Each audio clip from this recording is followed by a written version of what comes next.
Abra a tua Bíblia no livro dos Salmos. Hoje estamos voltando à nossa série nos Salmos dos Degraus. Vamos ler o Salmo de número 133. Fizemos uma pausa no final de novembro para termos os sermões do Advento e algumas mensagens no início do ano. Agora nós vamos ter a chance de finalizar essa série que nós chamamos de Peregrinando. Se você não tem familiaridade com os salmos dos degraus, é esse conjunto de salmo do 120 até o 134. São 15 salmos que, segundo a tradição, os judeus cantavam enquanto caminhavam para Jerusalém nas grandes festas de Jerusalém. Por isso, em algumas Bíblias, é chamado de salmo de caminhada, ou salmo de romagem, ou salmo de romaria, tudo a mesma coisa. Ou salmo dos degraus, já que Jerusalém fica no alto do Monte Sião e subia-se cada etapa para poder chegar em Jerusalém. Enfim, nós acreditamos que os salmos de caminhada, ou os salmos de peregrinação, é uma metáfora, ou são metáforas de nossa vida. Porque nós também estamos em peregrinação, nós também estamos em caminhada, nós não pertencemos a esse lugar. Também estamos caminhando rumo, não a Jerusalém, mas a Nova Jerusalém. Nós já vimos até aqui que todas as dificuldades, todos os percalços, né? Todas as tribulações, mas também todas as felicidades que os israelitas tinham ao longo da caminhada, nós também experimentamos ao longo de nossa caminhada. Nós já percebemos isso. Hoje nós vamos ter uma noção também de como a unidade, a união entre os irmãos é fundamental para a caminhada cristã, para a peregrinação cristã. Para isso vamos ler esse salmo que é extremamente conhecido e muito curto, o Salmo de número 133. Diz assim a palavra de Deus: Ó, como é bom e agradável viverem unidos os irmãos! É como óleo precioso sobre a cabeça, o qual desce para a barba de Arão, e desce para a gola de suas vestes. É como o orvalho do Hermon que desce sobre os montes de Sião. Ali ordena o Senhor a sua bênção e vida para sempre. Vamos falar com Deus. Pai querido, muito obrigado, porque mais uma vez aqui nessa manhã tivemos a honra de ler um trecho da tua palavra. Mas agora nós clamamos pela iluminação do Espírito, para que consigamos entender. Se o Espírito Santo não trabalhar poderosamente nesse momento, em minha vida e na vida de meus irmãos, nós não seremos edificados e o teu nome não será exaltado. Que não seja assim, Senhor. Mas que através da tua santa palavra, a tua igreja seja renovada, exortada, consolada, fortalecida, mas que também o teu nome seja exaltado através da tua santa palavra, Pai, por obra e graça do Espírito Santo em nossas vidas. É em nome de Jesus que clamamos. Amém. Irmãos, infelizmente, a unidade nunca foi o ponto forte do povo de Israel. Infelizmente. Às vezes eu tenho a impressão que só houve um período na história em que todo o povo vivia como se fosse uma única pessoa, com um único propósito. E esse período foi na escravidão do Egito. Aparentemente havia uma união forçada, possivelmente, e viviam ali com um único propósito. Mas mesmo antes da escravidão, na história da família ou das famílias dos patriarcas, já havia muita contenda, divisão, traições, principalmente nas famílias de Isaac e de Jacó. Ou seja, se há um ponto fraco no povo de Deus, historicamente, é a união, é a unidade, é a comunhão.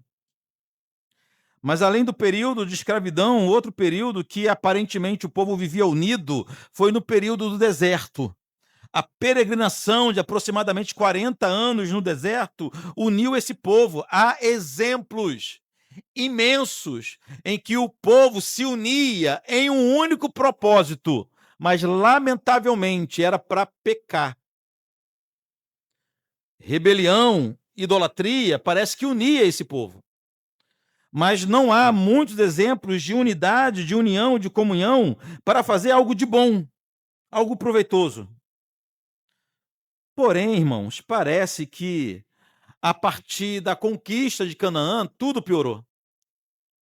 A impressão que nós temos ao ler o relato bíblico, ao ler o texto bíblico, principalmente os livros históricos, Josué, Juízes, a impressão que nós temos foi que depois que acabaram-se as guerras da conquista, 8 anos de guerra sob a liderança de Josué, e cada tribo foi locada numa região de Canaã, depois que cada tribo adquiriu a sua herança, a sua propriedade, a desunião foi mais marcante.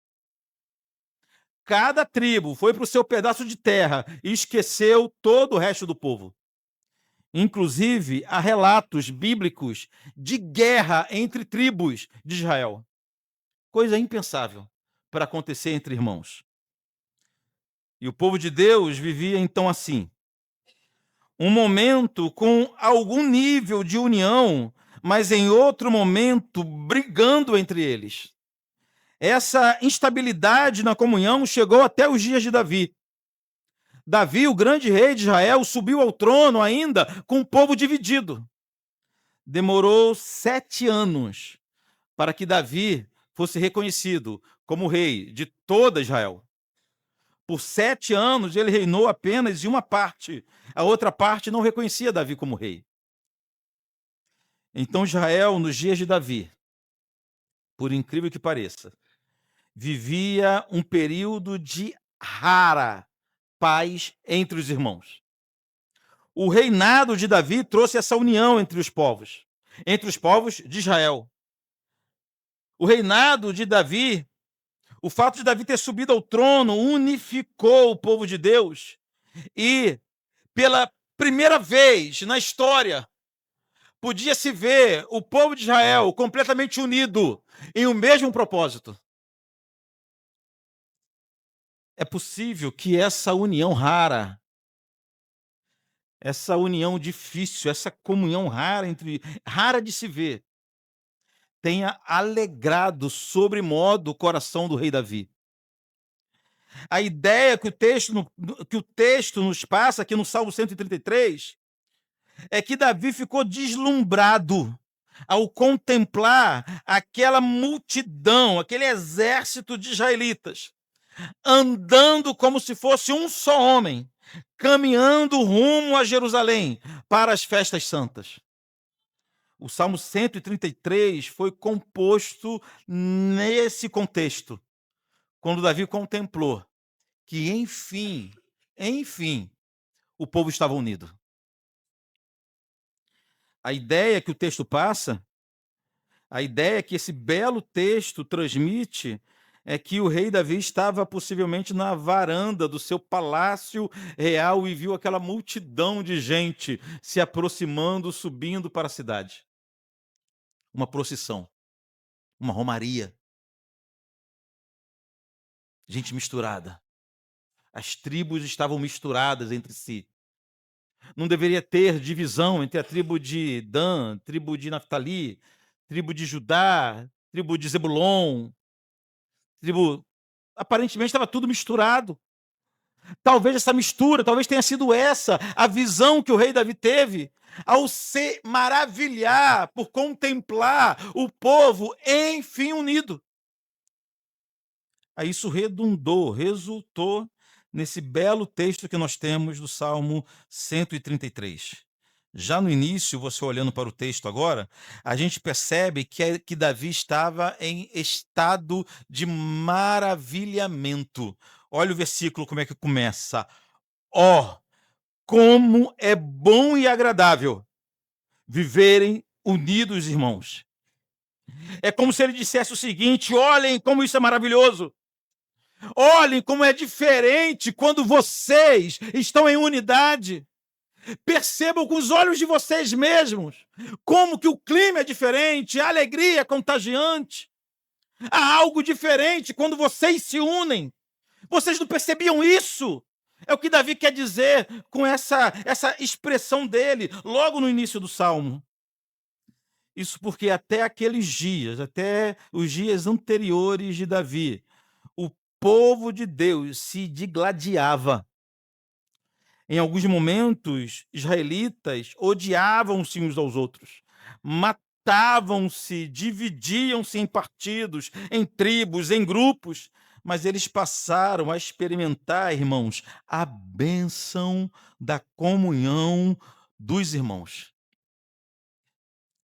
A peregrinação para Jerusalém servia como prova de que algo mudou no coração do povo. Caminhar juntos era a evidência de união que antes não existiam, mas que agora Davi estava contemplando. Que maravilha! Você já teve uma visão maravilhosa de algo que você ansiava muito? Você consegue lembrar de algo que você esperou por muitos anos e enfim aconteceu?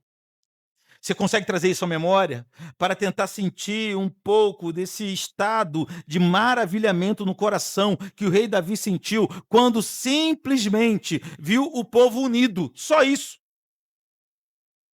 Mas que não acontecia isso há muitos anos.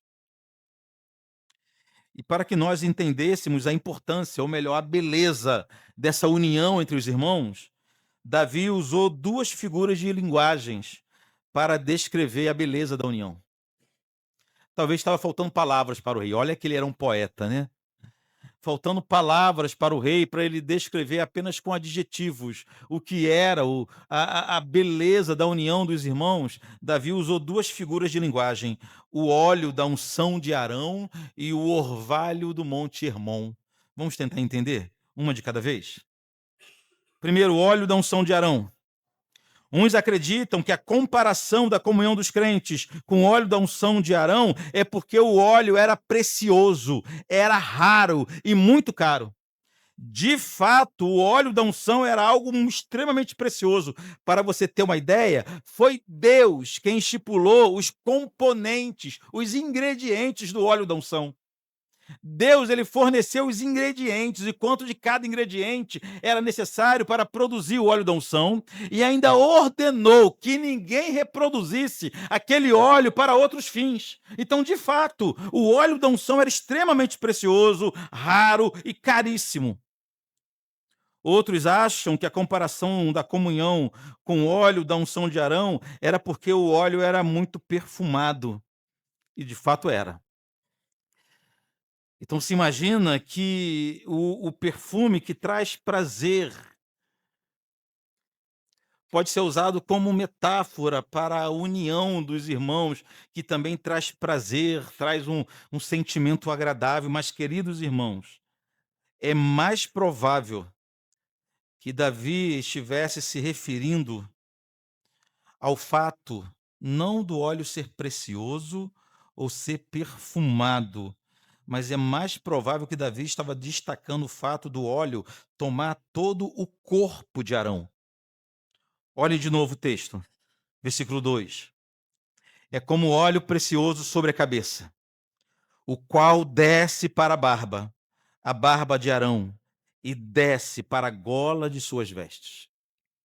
Ou seja, o óleo era derramado na cabeça, mas encharcava sua barba e descia, escorrendo por todo o corpo, molhando toda a vestimenta do sumo sacerdote Arão. Sendo assim, a primeira figura usada por Davi para falar de unidade não é somente o óleo da unção, mas sim todo ato da unção do sumo sacerdote. Vou tentar ser mais claro. Davi não usou apenas o óleo como metáfora. Davi usou foi a unção completa como metáfora da união dos povos.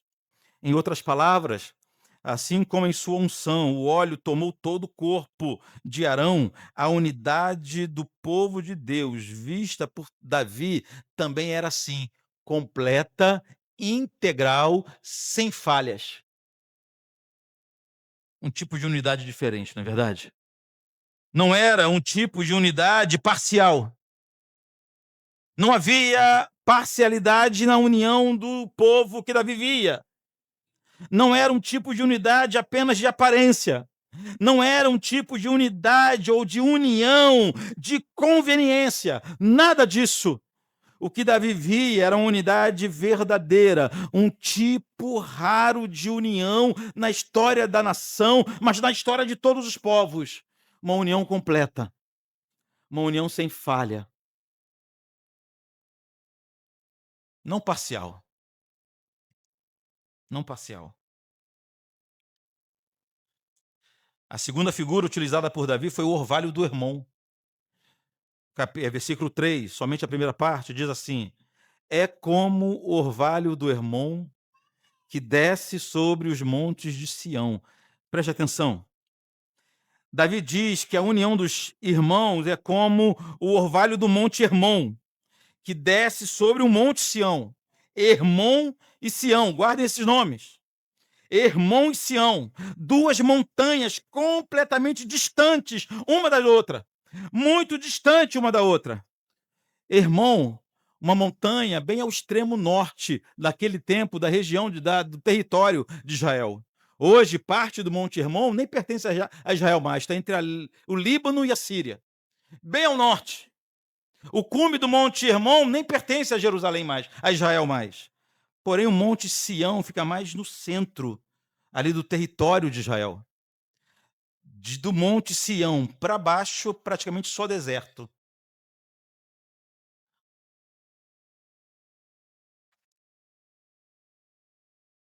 Mas o que acontecia era algo maravilhoso. O Monte Hermon, uma montanha com mais de 2.800 metros de altura. E tem o seu cume coberto de neve praticamente todo o ano, mesmo no verão. Já o Monte Sião, bem distante, próximo até de deserto. Mas vejam que maravilha, irmãos, vejam que maravilha.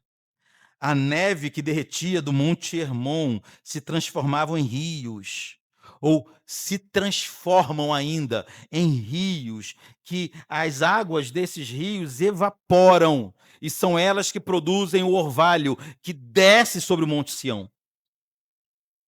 É dessa forma que, segundo o texto, o orvalho do Hermon desce sobre o Monte Sião. É um processo natural. Você conhece bem esse processo natural da água. Uma água que evapora, que se transforma em orvalho, em chuva e desce em um local bem distante. Sendo assim, o que Davi está vendo é exatamente isso. O que Davi está se referindo é exatamente isso. A união do povo de Deus é tão maravilhosa, é algo tão espetacular, que quebra barreiras. É tão forte, tão potente, que quebra as dificuldades. É a água. Quem iria imaginar que a neve do cume do Monte Hermon iria ser utilizada por Deus para irrigar toda a região do Monte Sião? É Deus quem faz essas coisas. Um processo natural criado por Deus que une a história desses dois montes tão diferentes e tão distantes. A lição é clara. A distância, as diferenças são deixadas de lado, perdem a importância quando a unidade é verdadeira, quando a união verdadeira é vivida. Davi está dizendo que a verdadeira comunhão é extremamente linda porque ela supera as grandes diferenças, os grandes obstáculos. Davi via isso acontecendo.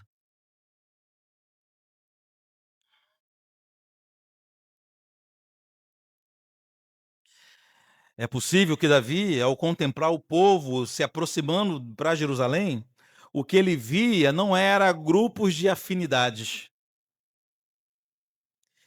tribos de afinidades. Uma das marcas de uma igreja saudável é justamente a variedade da sua membresia. Uma igreja composta majoritariamente por mais velhos tem algum problema. Uma igreja que é composta majoritariamente por jovens tem algum problema. Uma igreja que atende apenas um tipo de gente, uma tribo urbana, tem alguma dificuldade.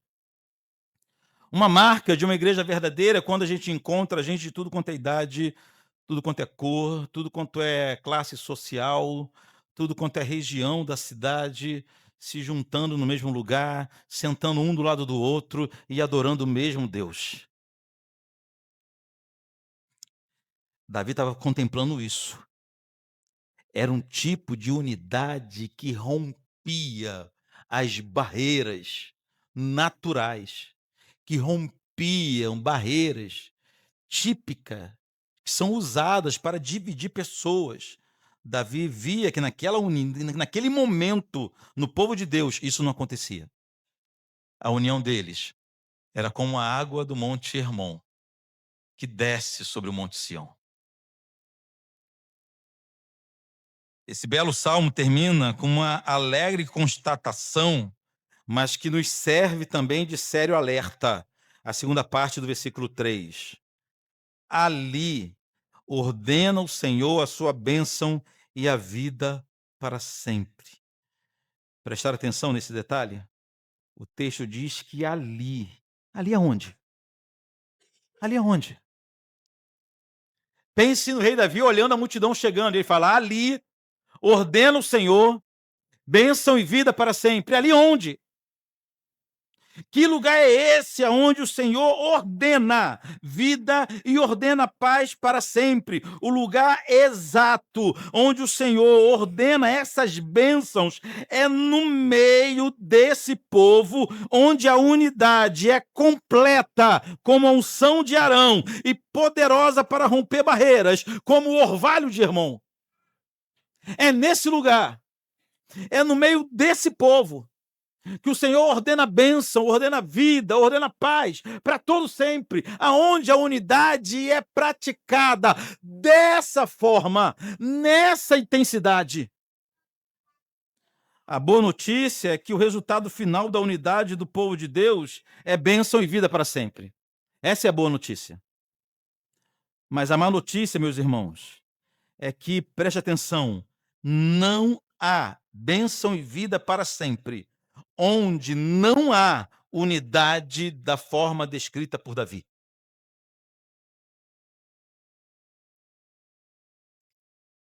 Às vezes a gente fica pensando, o que falta, né? Para o Senhor nos abençoar de forma poderosa e rica. Falta uma unidade completa e poderosa. Falta uma união completa e poderosa. Segundo esse salmo, podemos concluir que onde há união, onde o Senhor ordena bênção,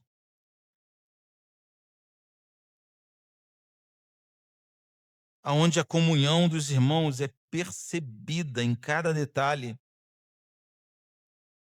nasce um povo forte, próspero, feliz, abençoado. Porém, onde há divisão, afastamento, partição, fracionamento, desagregação, desmembramento, fragmentação, secessão, separação, cisão, ramificação, Deus não ordena bênção e vida para sempre. E eu fico impressionado como que de vez em quando a gente trabalha pela divisão. Eu me lembro do primeiro ministério que eu assumi. A primeira coisa que o pessoal falou para mim foi o seguinte: pastor, nessa igreja tem que ter um trabalho com jovens. Nessa igreja falta um trabalho de jovens. Todo mundo, pastor, falta um trabalho com jovens. Vê se tem um trabalho com jovens, precisa de um trabalho de jovens. Aí, com o tempo, a gente percebeu que os jovens estavam inteiramente envolvidos no trabalho da igreja. Os jovens estavam sendo treinados pelos diáconos, serviam a igreja na recepção, na portaria, dirigiam o culto, no trabalho de evangelismo. Os jovens estavam envolvidos, inseridos junto com toda a igreja. E o pessoal queria dividir. De quem foi a ideia de que é necessário criar departamentos dentro da igreja? Isso é uma ilusão. Pode acontecer? É de todo ruim? Claro que não, mas não é obrigatório. A gente deseja que os adolescentes caminhem com os adultos, que os jovens caminhem com os mais velhos. Que maravilha é essa? Uma das grandes pragas da igreja moderna é justamente dividir a igreja em grupos de afinidade. Inclusive, algumas igrejas perceberam que essa é uma tática de crescimento. É muito fácil. O camarada ele chega na nossa igreja pela primeira vez, o que ele é? Ele é fuzileiro. Eu vou apresentar ele, tem mais 2, 3 fuzileiros aqui com a gente. Ele se sente em casa, os assuntos são os mesmos. Às vezes até se conhece de trabalho em algum lugar. E pronto, tem um grupo de afinidade. O camarada se converteu à igreja? Não. Se converteu a Deus? Não. Ele foi capturado por afinidade. Isso acontece com mães. Isso acontece com os mais idosos. Isso acontece com adolescentes. Cria-se grupos de afinidade na igreja. E qual é a praga? A praga é que nunca mais essa igreja será unida na vida. Há um conflito de geração, conflito de gerações, conflitos de interesses de grupo. Aí a gente esquece que aonde há partição, desagregação, desmembramento, cisão, ramificação, o Senhor não ordena vida e paz para sempre. Queridos irmãos, o Salmo 133 vem nos lembrar que a unidade é uma das marcas mais essenciais de uma igreja saudável e fundamental para a nossa caminhada de fé. Sei que não temos dificuldade alguma de entender isso. Nossa dificuldade é de pôr esse ensinamento em prática. Como podemos alcançar esse nível de comunhão? Como podemos alcançar esse tipo de unidade? Uma unidade tão completa quanto a unção do sumo sacerdote. Uma unidade tão poderosa como o orvalho do irmão. Queridos, nós não nos enganemos, não podemos nos enganar. Só alcançaremos esse tipo de união debaixo de muito esforço, debaixo de muito trabalho. O apóstolo Paulo nos ensina que a unidade da igreja só pode ser conquistada com muita luta, com muito empenho. Eu vou ler para vocês Efésios 4:3. Diz assim: esforçando-vos diligentemente por preservar a unidade do espírito no vínculo da paz. Paulo não romantizou o relacionamento dentro da igreja. Ele não disse que uma vez que fomos aceitos no rol de membro, tudo irá fluir para que amemos naturalmente uns aos outros. Não foi isso que Paulo escreveu. Segundo acabamos de ler, precisamos nos esforçar diligentemente, ou seja, trabalhar arduamente pela unidade da igreja. Em outras versões, esse texto de Efésios 4:3 está assim, ó: façam todo o esforço para conservar a unidade. Paulo não está falando com os pastores. Paulo não está falando com os líderes da igreja. Paulo está escrevendo para a igreja. Façam todo o esforço para permanecer, para cultivar, para conservar a unidade. Mas por que Paulo nos exorta a trabalhar arduamente pela unidade? Preste atenção. Ele sabia que naturalmente, não é por maldade não, não é maldade do teu coração, dessa vez não, mas naturalmente nós somos desunidos. Naturalmente nós nos detemos nas barreiras que nos separam. Naturalmente nós nos afastamos das pessoas que são diferentes de nós. Naturalmente, nós nos afastamos das pessoas que classificamos como mais difíceis. Naturalmente, preferimos viver em paz e nos isolarmos para ter uma vida tranquila. Naturalmente, acreditamos que precisamos preservar a nossa privacidade acima de tudo. Tudo isso é natural. Você não precisa aprender nada disso. Isso é natural da tua vida, do teu coração e do meu coração. É natural, no meio da congregação, a gente procurar aqueles com os quais temos mais afinidade. É natural, no meio da congregação, a gente selecionar aquelas pessoas que nos agradam mais, que são mais semelhantes a gente. É natural a gente deixar de lado algumas pessoas que, visivelmente, não tem nada a ver com a gente, não tem nada a ver conosco.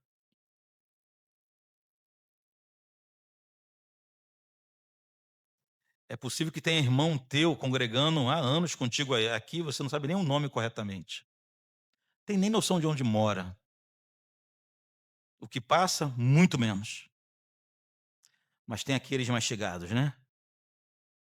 Tem aquele que você conhece até o gosto pessoal dele. O que ele gosta de comer, o que ele gosta de vestir, sua cor favorita. Sabe o que é isso? É o diabo trabalhando? Nesse caso, não. É algo natural. Por isso que Paulo nos ensina a lutar contra essa natureza. Paulo nos exorta que devemos nos esforçar diligentemente. Nunca esqueça essas duas palavras. Um esforço diligente. Precisamos trabalhar de forma empenhada para vencer essas questões, essa inclinação natural de nossa carne em prol da unidade do povo de Deus. Por isso que a palavra nos ensina que é necessário muito esforço, muito empenho, muita dedicação. Não é fácil nós lidarmos com pessoas que pensam diferente da gente, que agem diferente da gente. Mas é uma ordem bíblica fazermos isso sempre. A grande lição de hoje, irmãos, eu imploro que os irmãos compreendam isso, é que não há a menor possibilidade de desenvolvermos bem nossa peregrinação sem estarmos intimamente ligados em comunhão uns com os outros. Não existe caminhada cristã sozinho. Se você está sozinho, se você está sozinha, você está caminhando para outro lugar, porque a igreja do Senhor caminha numa direção. Esse assunto é tão sério que o Senhor, por várias vezes em sua palavra, nos exorta a respeito disso. Eu vou ler somente alguns textos, anote aí, se você gosta de anotar. Romanos 12, versículo 10, diz o seguinte: amai-vos cordialmente uns aos outros com amor fraternal, preferindo-vos em honra uns aos outros. Que o texto nos ensina que nós devemos preferir honrar os nossos irmãos do que a nós mesmos. Dar prioridade aos nossos irmãos do que a nós mesmos. 1 Pedro, capítulo 4, versículo 8 ao 10, diz assim: acima de tudo, porém, tende amor intenso uns para com os outros. Versículo 9: sede mutuamente hospitaleiros sem murmuração. Versículo 10: servi uns aos outros, cada um conforme o dom que recebeu. 1 João, o apóstolo do amor, 1 João, capítulo 1, versículo 7. Se, porém, andarmos na luz, como ele na luz está, mantemos comunhão uns com os outros. E o sangue de Jesus, seu Filho, nos purifica de todo pecado. Quer mais um texto? Hebreus, capítulo 10, 24 e 25. Consideremo-nos também uns aos outros para estimularmos ao amor e às boas obras. Não deixemos de congregar, como é costume de alguns. Nos dias de Paulo já havia aquela raça que acreditava que não é importante congregar, que eu sirvo o Senhor da minha forma, que eu sigo Deus da minha maneira, que a igreja não tem importância, a igreja é instituição humana, que é irrelevante para a minha vida. Paulo não, o escritor aos Hebreus está exortando o seguinte, não deixem de congregar. Isso é importante para vocês, como já era costume de alguns. Mas foi o apóstolo Paulo, o apóstolo João, perdão, o apóstolo do amor, quem dedicou boa parte de sua primeira carta a ensinar sobre a importância dessa comunhão entre os irmãos em Cristo. Boa parte, nós fizemos uma exposição longa da primeira carta de João um tempo atrás, eu acho que está disponível lá no YouTube. Uma exposição quase de 18 mensagens, somente na primeira carta de João. Mas abra a tua Bíblia, em 1 João capítulo 3, lá no finalzinho da Bíblia.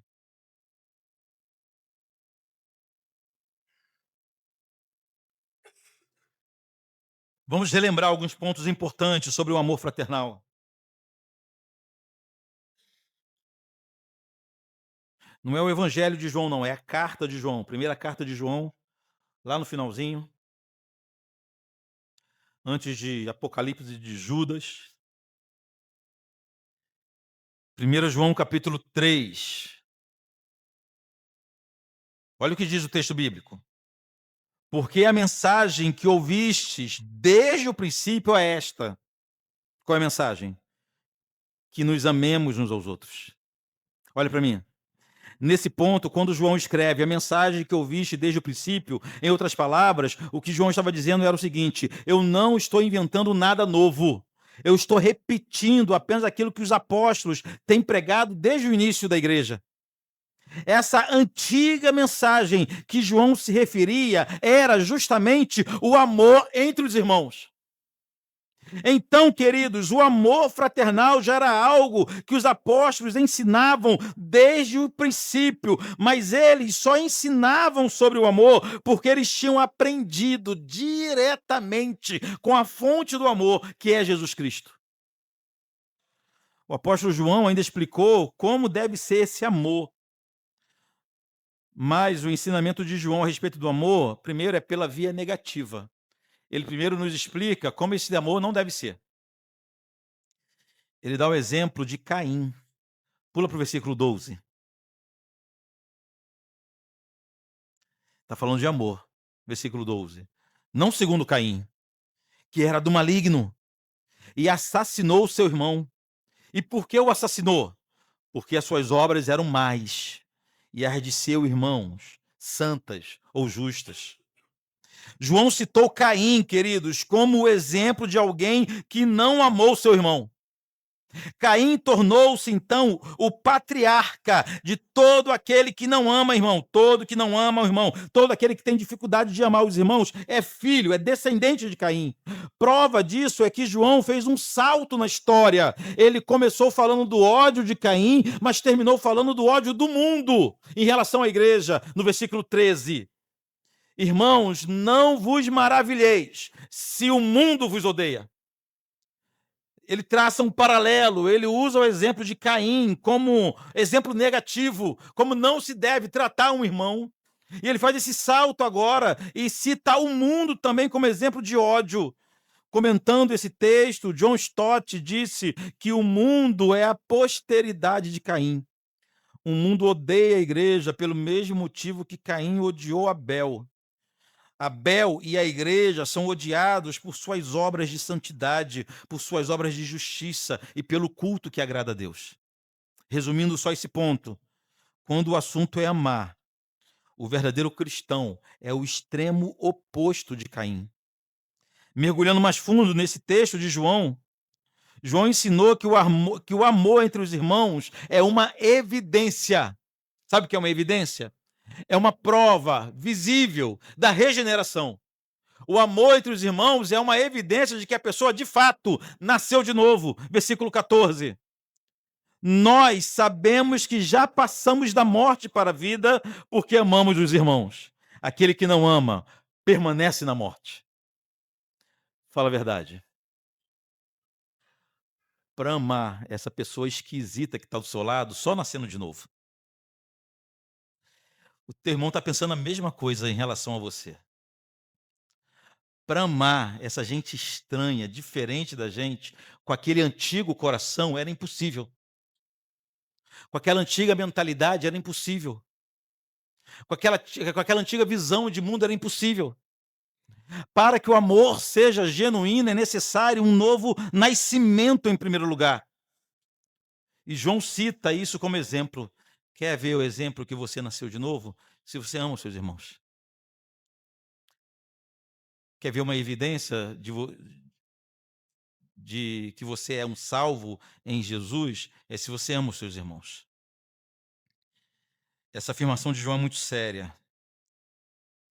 João, apóstolo do amor, defende a ideia de que falta de amor fraternal é prova de falta de conversão. João está afirmando que o crente prova que nasceu de novo, amando seus irmãos. O que concluímos é que somente através de uma verdadeira conversão é que o homem pode amar de forma verdadeira. Aprendam isso. Amor verdadeiro entre os irmãos não pode ser gerado com frases de incentivo. Amor verdadeiro entre os irmãos não pode ser gerado com dinâmica de grupo, com frases de efeito, nem com terapia. O amor verdadeiro entre os irmãos só pode ser fruto do novo nascimento. É por isso que, sendo assim, se não amamos uns aos outros da forma que o Senhor nos ordena, o que precisamos é do Evangelho de Jesus. E mais, essa realidade não mudará simplesmente com força de vontade, nem com conhecimento, nem com disciplina. Se não amamos uns aos outros da forma que o Senhor ordena, o que nos falta é conversão. É por isso que no lugar de autoajuda, no lugar de palestras motivacionais, o que pregamos aqui é o Evangelho. Pois somente o Evangelho é capaz de ressuscitar mortos em pecados para uma nova vida com Deus, o que resultará em unidade entre os povos. João finalizou esse ponto fazendo uma transição de Caim para Jesus. Caim é o patriarca de todos que odeiam os irmãos. Jesus é o extremo oposto. É a expressão máxima do amor. Jesus é o único Deus que ama. Versículo 16, aqui de 1 João 3. Nisto conhecemos o amor, que Cristo deu a sua vida por nós. Devemos dar nossa vida pelos irmãos. Nesse ponto, João, o apóstolo, está afirmando que só conhecendo a obra de Jesus é que poderemos saber o que é amor de verdade. O amor de Jesus não é invisível. Sabia disso? O amor de Jesus pode ser visto. O amor de Jesus pode ser contemplado na forma abnegada que ele se entregou na cruz. É esse tipo de amor que também devemos ter. De nada adianta amor só de palavras. Não existe amor só de palavras. Amor apenas de palavras é uma mentira. Quem diz que te ama e não trabalha de forma a provar que te ama é porque não te ama. Não existe amor que é simplesmente um sentimento no coração invisível, sabe? Eu te amo, sabe? Pode não parecer. Eu não faço nada que leve você a sequer pensar que eu te amo. Mas lá no fundo, tão no fundo, que nem eu sei onde está esse amor, eu te amo. Todo amor resulta em ações práticas. Todo amor explode em ações práticas. Não existe amor só de palavras. Não existe amor só de sentimentos. E o exemplo é o nosso Cristo. Segundo João, ele prova, ou provamos desse amor, quando nós olhamos para a cruz. Não é assim? Deus Pai nos ensina de que amor é prática e não sentimento. João 3,16, que Deus amou o mundo de tal maneira que ficou no seu trono, deslumbrado com a gente, não é isso? Sentado olhando a nossa beleza, contemplando a nossa beleza. O texto diz que Deus amou o mundo de tal maneira que deu o seu único filho. Um cristão de verdade vive mais para seus irmãos do que para si mesmo, como Jesus. Só para você refletir, você já fez uma conta de quanto do teu tempo você vive só para você e para seus projetos, em comparação com o tempo que você dedica para a edificação dos seus irmãos? Você já fez essa conta? É vergonhosa. O resultado é vergonhoso. O resultado é vergonhoso. Finalizando, por mais que nos esforcemos, e devemos nos esforçar, lembra-se de Efésios, mas nem toda a nossa força é suficiente para estabelecer a unidade descrita no Salmo 133. Precisamos de Jesus em nossa vida. Sem Jesus, todo o nosso esforço é vão. Se nossa comunhão, se nossa unidade, se nossa união, se nossos relacionamentos não forem centrados em Cristo, tudo será em vão em nossa vida. E eu preciso agora finalizar de fato, e eu quero fazer isso com algumas aplicações práticas para você colocar em prática ao longo dessa semana. Primeiro, não fique esperando, mova-se. naturalmente não brotará no teu coração o desejo de comunhão. Não vai brotar. Se você ficar em casa esperando Deus tocar no meu coração, brotar uma semente, germinar em mim, uma semente, uma vontade, algo que me incentive a me envolver com os irmãos. Sabe quando isso vai acontecer? Nunca. Então mova-se, mexa-se. Não conte com questões naturais, pelo contrário. Trabalhe com afinco, trabalhe arduamente, esforça-te diligentemente para manter a união entre os irmãos. Em segundo lugar, pratique ações concretas. Ao acabar do culto, invista tempo para falar com quem você menos conhece, por exemplo. Participe dos encontros que nossa igreja promove ao longo da semana. Esforça-te. Esforça-te. Esforça-te para ter contato com gente que é diferente de você. E é assim mesmo. Esse que é o grande milagre da conversão. Terceiro lugar, a melhor forma de você superar as falhas do teu irmão é lembrando que você também tem falhas terríveis. Mas Jesus te perdoou. A Bíblia diz que o Senhor Jesus nos alcançou e nos amou quando nós ainda éramos seus inimigos. O Senhor Jesus não esperou que nós nos reconciliássemos com o Pai, entendêssemos a mensagem, entrássemos no caminho de justiça, nos livrássemos do pecado, para então Ele nos amar. Não é isso que aconteceu. Ele nos amou quando nossas obras ainda eram más, ainda eram terríveis. E por fim, só para reforçar, olhe para Jesus. Lembre-se que nossa luta por unidade é para, em primeiro lugar, agradar o nosso Senhor. Se nem todos os argumentos forem suficientes para te levar, a partir de hoje, lutar por comunhão, faça o seguinte: lute somente para agradar a Deus. Lute somente por saber que é o que Deus deseja para a tua vida.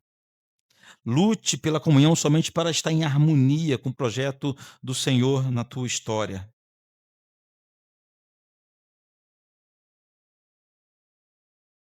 O Salmo 133 está nesse conjunto de salmos de peregrinação, justamente para nos lembrar que sozinhos chegaremos em lugar nenhum. Ou podemos até chegar em algum lugar extremamente terrível, indesejado. Só chegará em Jerusalém, ou só chegará na Nova Jerusalém, aquele que está perfeitamente unido com os irmãos, com o corpo de Deus. Amém? Vamos falar com o Senhor? Pessoal da música, por favor. Pai querido, a tua palavra de hoje vem tocar em nossos corações em um ponto extremamente caro para todos nós, para todos nós. O Senhor é quem conhece a grande dificuldade do nosso coração em nos livrarmos de um estilo de vida que nos contempla em primeiro lugar. Que, em primeiro lugar, contempla nossas necessidades, o que é nosso, os nossos projetos. Às vezes, esse nosso instinto de autopreservação é tomado como desculpa tão somente para o isolamento e viver desconectado do corpo. O Senhor é quem conhece a vontade que nós temos de desenvolver uma vida reclusa. O amor que nós temos pelo silêncio, pela privacidade. Ah, Deus. E compreendendo, inclusive, que, em certa medida, tudo isso é bênção. Nós queremos que o Senhor venha nos incomodar quando nós usarmos esses fatores como desculpas para não termos uma plena comunhão com o corpo de Deus, com o corpo de Cristo. Que aquela imagem de um corpo amputado, ou que a imagem de um membro amputado, Sirva como nós, como exemplo do que será nossas vidas, se não vivermos em plena comunhão com os nossos irmãos. Eu te louvo, Senhor, porque aqui o Senhor tem brotado, o Senhor tem plantado um povo hospitaleiro, carinhoso, caridoso. Eu te louvo, Senhor, porque aqui o Senhor tem implantado uma igreja visivelmente unida, em comunhão, em um só propósito, mas é fato que precisamos crescer ainda mais nesse ponto. Que o Senhor nos conduza como igreja, mas que conduza cada vida também em particular a compreender o perigo de uma caminhada solitária, o perigo de uma caminhada sozinho. E como é bom podermos contar com a igreja do Senhor, principalmente quando as grandes tragédias nos sobrevêm. Como é bom ter irmãos em Cristo quando o mal chega à nossa casa. Como é maravilhoso ter irmãos em Cristo quando começamos a nos enfraquecer, ou pelo contrário, nos fortalecer e nos envaidecer. Como é maravilhoso ter irmãos em Cristo bem próximo quando começamos a nos desviar do caminho, quando começamos a nos desviar de tua palavra.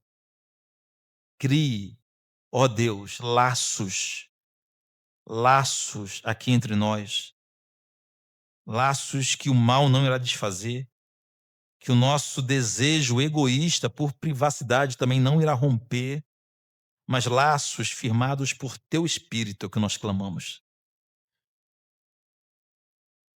Em nome de Jesus.